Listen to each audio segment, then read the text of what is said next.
Number 12, the final diagnosis must be associated with the signs, symptoms, labs, meds, and intervention that is done.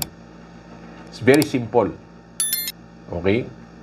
Yung final diagnosis ho ninyo should be associated with this. So basically, ang sinasabi ho dito, yung final diagnosis mo,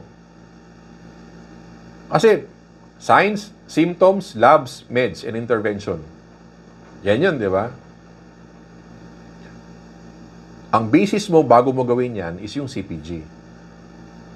So, ang sinasabi sa slide is that your final diagnosis should reflect or be associated with the signs, symptoms, labs, and the intervention. And hopefully, it is related or aligned to the CPG. So, in case ho, hindi, mamaya explain ko paano pagdugtong-dugtongin yan, okay? Ito, next. Final diagnosis must match the clinical management.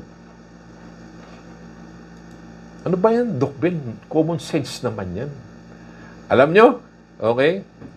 O, pag ni-review ho ninyo yung mga final diagnosis ng mga attending ninyo, magugulat ho kayo. Okay? Review nyo yung management nila kung tugma ba sa final diagnosis.